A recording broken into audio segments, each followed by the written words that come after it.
Merhaba ve hoş geldin. Bugün senin için seçtiğimiz kaynaklar Ernest Hemingway'in Çanlar Kimin İçin Çalıyor romanından. Ama bu öyle sıradan bir inceleme olmayacak. Hiç olmayacak. Şimdi bir anlığına kendini İspanya İç Savaşı'nın ortasında, o çam kokulu dağlarda hayal et. Adın Robert Jordan, Amerikalı bir dinamit uzmanısın. Hı hı. Görevin, evet kağıt üzerinde basit, stratejik bir köprüyü havaya uçurmak. Faşistlerin bütün bir saldırısını durduracaksın. Ama işte asıl mesele burada başlıyor. Tam olarak. Güvendiğin insanlar, o dağdaki gerillalar, belki de asıl tehlike onlar. Bugün sadece bir köprünün değil, ideallerin, ahlakın, hatta insan ruhunun nasıl havaya uçurulduğuna bakacağız. Çok doğru bir başlangıç çünkü bu metinler bize savaşın sadece siperlerde, tüfeklerle olmadığını gösteriyor. Asıl savaş o dağdaki mağarada dönüyor. Kesinlikle. Karakterlerin içinde bir yanda ölümüne bir görev var, diğer yanda bu görevin anlamsız bir intihar olduğunu düşünen yorgun bir lider ve her an dağılabilecek bir grup. Bizim görevimiz de bu karmaşık ilişkiler ağını, yani korku, aşk ve ihanetin nasıl iç içe geçtiğini senin için biraz aydınlatmak olacak. O zaman hadi bu gerilimin tam ortasına dalalım. Robert Jordan, yaşlı rehberi Anselmo ile kampa ulaşıyor. Beklentisi ne? Davaya adanmış disiplinli bir grup ama bulduğu şey, Tam bir hayal kırıklığı. evet, liderleri Pablo, alkolün ve korkunun esiri olmuş. Görevi duyduğu an tepkisi çok net. Hayır, Şimdi evet, Pablo'nun bu direnişi ilk bakışta basit bir korkaklık gibi okunabilir. Ama metinler bize diyor ki biraz daha derine in. öyle mi? Tabii, Pablo bir zamanlar cesur bir liderdi. Ama savaş onu tüketmiş, bitirmiş. Artık idealler için falan değil, sadece hayatta kalmak için savaşıyor. Yani onun için köprüyü uçurmak demek, yerimiz belli olacak ve hepimiz öleceğiz demek. Yani bir tür pragmatizm aslında. Aynen öyle. Onun açısından bu bir ihanet değil. Daha fazla kayıp vermeyelim, saklanalım ve yaşayalım diyor. İşte bu o soyut dava ile hayatta kalmanın somut gerçeği arasındaki ilk büyük çatışma. Ve Pablo'nun bu tereddütüyle bir liderlik boşluğu doğuyor. O boşluğu da inanılmaz bir güçle dolduran biri çıkıyor ortaya. Karısı Pilar. Ah Pilar. Pilar, grubun sadece ruhu değil, adeta demir yumruğu. Pablo'ya karşı çıktığı o an var ya, ben cumhuriyetçiyim. Cumhuriyette bu durumda köprü demektir diyor. Bu kadar net. Müthiş bir an. Ama sence Pilar'ın liderliği sadece cesaretinden mi geliyor, yoksa Pablo'nun zayıflığını bir fırsat olarak mı kullanıyor? Metinler bu güç dinamiğini nasıl işliyor? Harika bir soru. Çünkü bence ikisi de var. Pilar, Pablo'nun korkusunu kesinlikle bir kaldıraç olarak kullanıyor. Diğer gerillalara dönüp kiminleyiz diye sorduğunda aslında resmen bir darbe yapıyor. Liderliği devralıyor. Aynen öyle. Liderliği resmen devralıyor. Ama bunu kişisel hırsından çok davanın devamlılığına olan o sarsılmaz inancından yapıyor.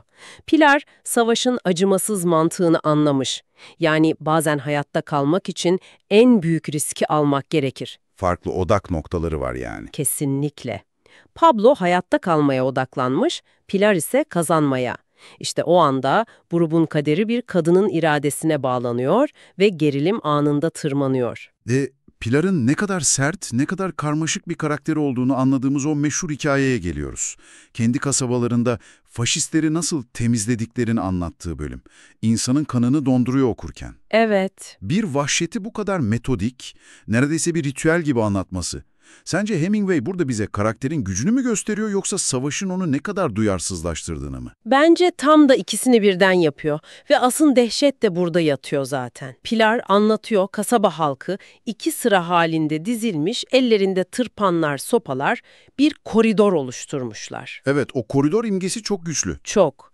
Ve faşist olarak yaftalanan zenginleri belediye binasından teker teker çıkarıp o koridorda linç ediyorlar, sonra da uçurumdan aşağı. Pilar'ın anlatımındaki o soğukkanlılık, bu olayı bir adalet eylemi olarak gördüğünü hissettiriyor sana. Korkunç olan da bu zaten. Metinin en önemli noktalarından diye.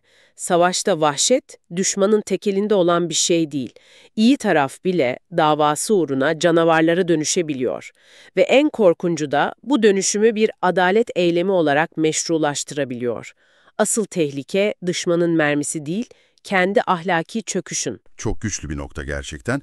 Amaç araçları meşrulaştırır mı sorusunu çok somut bir şekilde önümüze koyuyor. Ama bu karanlığın içinde Pilar'ın anlattığı başka şeyler de var.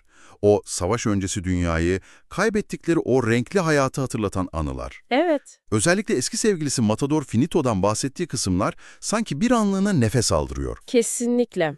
O anılar ne için savaştıklarının bir kanıtı gibi. Pilar, Valencia'daki günleri, o soğuk beyaz şarabı, taze kavunları anlatırken aslında kaybettikleri o medeniyeti, o yaşam sevincini anlatıyor. Finito karakteri de çok önemli. Cesaret ve korku teması için mi? Tam olarak. Pilar, Finito'nun arenaya çıkmadan önce ölümden ödünün koptuğunu ama o an geldiğinde bir aslana dönüştüğünü anlatıyor. Bu aslında kamptaki herkesin yaşadığı durumun bir metaforu. Pablo korkusuna yenik düşerken diğerleri Finito gibi korkularına rağmen görevlerini yapmaya çalışıyor. Cesaret korkmamak değil, korkuya rağmen devam edebilmek yani. Aynen öyle. Ve bu korku ve umut dolu atmosferde neredeyse imkansız bir şey oluyor. Robert Jordan ile faşistlerin elinden kurtarılmış genç kız Maria arasında bir aşk filizleniyor. Sadece 3 gün sürüyor ama bir ömre bedel. Evet. Peki bu aşk hikayesi bu kadar vahşetin ortasında nasıl bir anlam taşıyor? Sadece bir romantizm unsuru mu sence? Bence çok daha fazlası. Bu aşk, ölümün gölgesindeki yaşamın ve inadına yeşeren umudun sembolü. Şöyle düşün, Robert Jordan için görev bu aşka kadar soyut bir idealdi. İşte cumhuriyet, demokrasi, büyük kelimeler. Ama Maria ile tanıştıktan sonra savaş bittiğinde yaşamak istediği somut bir geleceği oluyor. Artık sadece bir köprüyü değil, Maria ile kuracağı o hayatı da savunuyor. Bu da riski artırıyor. Hem de nasıl? Artık kaybedecek çok daha fazla şeyi var. Ancak savaş bu kişisel hayallere pek izin vermiyor. Tam da bu aşk filizlenirken acımasız gerçeklik kendini en sert şekilde hatırlatıyor. Yakındaki bir tepede saklanan El Sordo ve adamlarının başına gelenler grubun geleceği için kapkaranlık bir işaret fişeği gibi. Sordoğan sonu, savaşın kişisel cesaretle kazanılamayacağının trajik bir kanıtı. Basit bir şey yüzünden, karda bıraktıkları at izleri yüzünden yerleri tespit ediliyor ve bir tepede kuşatılıyorlar. Ve teknolojik olarak çok gerideler. Tamamen. Faşist uçaklar tepelerini bombalamaya başladığında yapabilecekleri hiçbir şey kalmıyor.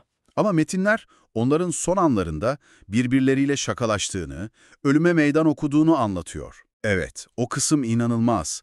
Sadece askeri bir yenilgi değil, adeta varoluşsal bir an. Bu çaresizlik içinde onurunu koruma çabası mı yoksa bir tür delilik hali mi? Bence bu bir meydan okuma. Kadercilikle onurun birleşimi. Öleceklerini biliyorlar, evet. Ama düşmana istedikleri o tatmini vermeyi reddediyorlar. Ama sonuç değişmiyor. Sonuç değişmiyor, vahşice katlediliyorlar. Hatta kaynaklarda belirtildiği gibi faşist askerler zaferlerinin kanıtı olarak ölen gerillaların başlarını kesip götürüyor. Bu olay Robert Jordan ve grubuna şunu gösteriyor. Ne kadar cesur olursan ol, bir bomba seni yok edebilir. Modern savaş makinesi karşısında kahramanlık anlamsız kalabiliyor. Yani bir yanda tepede bombalarla yok edilen bir grup var, diğer yanda ise onları kurtarabilecek bir mesajın kendi saflarındaki bir komiserin paranoyası yüzünden engellenmesi. Bu da bizi savaşın sadece cephede değil, karargahlardaki anlamsız egolar yüzünden de kaybedildiğini gösteriyor. Kesinlikle. Robert Jordan'ın ulak olarak gönderdiği Andres'in trajedisi tam olarak bu. Evet, Andres'in yolculuğu. O yolculuk, Cumhuriyetçi tarafın içindeki çürümeyi gözler önüne seren tam bir kara komedi. Andres hayatını tehlikeye atıyor, mayın tarlalarından geçiyor ve kendi hatlarına ulaşıyor. Elinde ne var? Yaklaşan saldırının bir tuzağa dönüştüğünü ve derhal iptal edilmesi gerektiğini bildiren hayati bir mesaj. Ama karşılaştığı şey? Bürokrasinin, liyakatsizliğin ve her şeyden öte akıl almaz bir paranoyanın duvarı. Özellikle o komiser, Andre Marti. Adam Andres'in anlattığı hiçbir şeye inanmıyor, onu casus olmakla suçluyor. Ve mesajı saatlerce bekletiyor, kendi adamına düşmandan daha fazla şüpheyle yaklaşıyor, inanılır gibi değil. Ve bu savaşın en büyük trajedilerinden birini ortaya koyuyor. Seni yok edebilecek tek şey düşmanın kurşunu değil, kendi komutanının kibri, kendi bürokrasinin yavaşlığı da olabilir. O mesaj zamanında yerine ulaşsaydı, kim bilir belki de binlerce hayat kurtulacaktı. Ama ulaşmıyor. Savaş sadece düşmana karşı değil yani. Hayır, kendi içlerindeki kaosa ve yeteneksizliğe karşı da veriliyor ve o savaşı kaybediyorlar. Bütün bu ihanetler ve başarısızlıklar gölgesinde her şey köprüdeki o finale doğru ilerliyor. Tam operasyon başlayacakken Pablo son ve en büyük ihanetini yapıyor. Evet. Dinamitleri ateşlemek için gereken o fünyeleri çalıp kaçıyor. Grubu silahsız, çaresiz bir şekilde ölüme terk ediyor. Bu Pablo'nun karakter yayının en dip noktası ama Hemingway karakterlerini asla siyah beyaz çizmiyor. Evet, bir süre sonra geri dönüyor. Birkaç saat sonra Pablo geri dönüyor, çaldığı fünyeleri bir nehre atmış ama pişman olmuş, yanında takviye olarak birkaç adamla gelmiş. Yaptığının korkunç bir yalnızlık olduğunu, grubuna ait olmadan yaşayamayacağını anladığını söylüyor. Çok karmaşık bir karakter. Hem bir hain hem de bir şekilde ait olduğu yere dönmek isteyen kaybı ruh. Ama artık çok geç. Robert Jordan elinde kalanlarla derme çatma bir plan yapmak zorunda kalıyor. Ve köprüye saldırı anı. Tam bir kaos. Saniyeler içinde olup biten bir cehennem.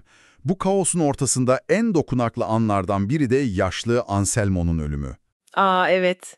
Bütün roman boyunca tek bir insan bile öldürmek istemediğini söyleyen adam, görevini yerine getirirken köprüden fırlayan bir demir parçasının isabet etmesiyle can veriyor. Bu savaşın en acımasız ironisi, en barışçıl ruh bile savaşın o mekaniği içinde bir piyon haline geliyor ve yok oluyor. Görev tamamlanıyor, köprü havaya uçuruluyor ama kaçış sırasında felaket yaşanıyor. Robert Jordan'ın atı vuruluyor. Evet, bir tank mermisiyle ve atın altında kalan bacağı feci şekilde kırılıyor. Artık hareket edemeyeceğini, grubu yavaşlatacağını anlıyor. Ve o son kararı veriyor. Gitmelerini söylüyor. Maria'ya, diğerlerine. Kendisi geride kalıp elindeki makinalı tüfekle düşmanı oyalayacak. Bu onun yolculuğunun zirve noktası. Kesinlikle. Dışarıdan gelen o soğukkanlı uzmanken artık kendini bu topraklara, bu insanlara, bu davaya tamamen adamış birine dönüşüyor. Görevi kişisel bir fedakarlığa evriliyor. Tam olarak öyle. Son anlarında, yerde yatarken, düşmanı beklerken düşündükleri aslında tüm bu deneyimin bir özeti. 3 gün içinde bütün bir hayatı yaşadığını hissediyor. Maria'ya duyduğu aşk sayesinde daha önce hiç olmadığı kadar dolu bir hayat yaşadığını fark ediyor. Acı tatlı bir son. Evet, ölüyor ama hayatının en anlamlı anında. Bir amaç uğruna ölüyor. Peki tüm bu kaynakları bir araya getirdiğimizde, bu parçaları birleştirdiğimizde ne görüyoruz? Bu anlatı, savaşın kahramanlık destanlarından çok ahlaki çöküşlerin, iç çatışmaların ve imkansız seçimlerin bir toplamı olduğunu gösteriyor. En büyük düşmanın çoğu zaman içeride olduğunu. Sadakatin ne kadar kırılgan olduğunu ve en karanlık anlarda bile sevginin nasıl bir sığınak olabileceğini anlatıyor.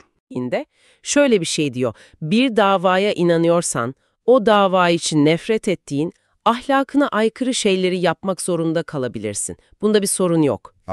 Ama asıl tehlike diyor, bu nefret ettiğin eylemlere inanmaya, onları sevmeye başladığın an ortaya çıkar. İşte o zaman yozlaşırsın. Bu Pilar'ın linç hikayesiyle doğrudan bağlantılı. Savaşın asıl tehlikesi seni fiziksel olarak öldürmesi değil, ruhunu öldürüp seni düşmanına benzetmesidir. Bu bizi şu düşündürücü soruyla baş başa bırakıyor. Bir dava uğruna savaşırken, o davanın gerektirdiği acımasız eylemleri gerçekleştiren bir insan, ruhunun bir parçasını feda etmeden bu ince çizgide nasıl yürüyebilir? Ve Robert Jordan'ın son eylemi, yani kendini feda etmesi, onu bir kahraman mı yapar, yoksa o, ideallerinin ve savaşın acımasız mekaniğinin kaçınılmaz bir kurbanı mıdır? Bu sorunun cevabını sana bırakıyoruz.